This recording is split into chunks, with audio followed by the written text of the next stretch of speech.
So you're now into your last week before you go back to work. So now you need to start building up the length of time that you're leaving your dog. And that is when a webcam is going to be really, really useful, because you're going to start to build that up to an hour, maybe 2 hours. It depends how long you're going to have to leave your dog. The problem is, as we said, dogs are a social species. They love being with us. They feel safe when they're with us. We're part of their family social group. And so they really enjoy being with us. It's a very, very rare dog that enjoys being on their own. So if you are working, if you're going to have to go back and do a full 8-hour day work, you really need to think about if that's fair on your dog, and possibly you need to start to look for a support network. So you maybe need to look for family that could look after your dog. Talk to your vet about good local dog walkers, doggy daycare, some way that if you're going to have to be out for a full day and you're going to have to do that regularly, to break up your dog's day. An awful lot of dogs that people think have separation anxieties because they're barking are barking because they're bored. They're bored and they're frustrated and they've got nothing else to do and they're being left. So build up a support network of people that can look after your dog. There's some brilliant dog walkers now. There's some great doggy daycare. They're springing up all over the place because we know there's going to be an epidemic of separation-related behaviours. So find support. Is there a sort of amount of time that is a threshold as far as you're concerned to leave a dog? Would it be 2 hours or? It really, really depends on the dog.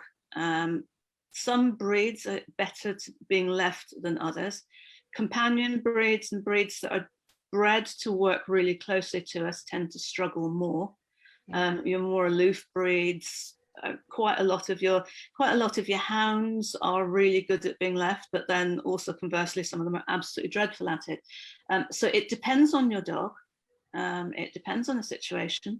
It depends on their activity levels as well. So really, really high energy dogs can't cope with being left for very long because they've just got all this pent up energy and they need more periods of exercise and interaction and play and games. I tend to think that a limit is probably about 3 hours. Some people manage to leave their dogs for longer than that. Again, get a webcam and check if you are leaving your dog for longer than that.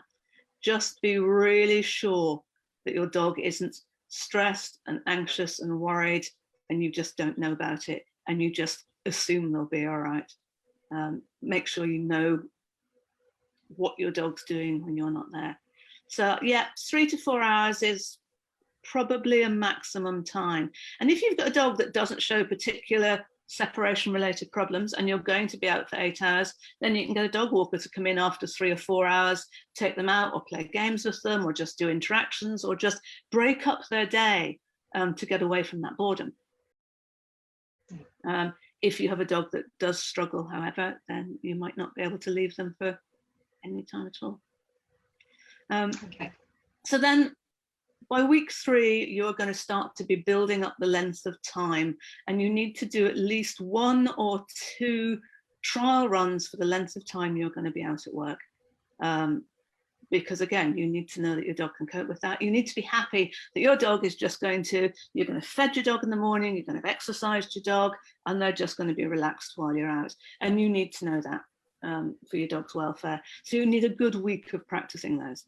But if at any point your dog struggles, get behavioural help. It won't get better, it will get worse. And what you're trying to do is you're trying to build up absences without your dog showing any reactions whatsoever. Because if they're barking, if they're whining, if they're chewing, if they're doing any of those things, you already have a separation issue. So hopefully, your dog won't be following you around the house. They're going to be calm and secure. You've practiced leaving them so they know that it's safe, that you leave them with good things, that good things still happen for the dog. You've got a routine that your dog knows that they can follow, and you're relaxed because you know what your dog does when you leave them at home. One of the biggest complaints about dogs that's coming out as a result of lockdown is noise nuisance, and it's neighbours complaining about barking dogs. Now that might be because more people are at home and so they're hearing the barking dogs more, but it's probably because people are more aware of dogs that have separation related issues or boredom related issues because they've been left for long periods of time.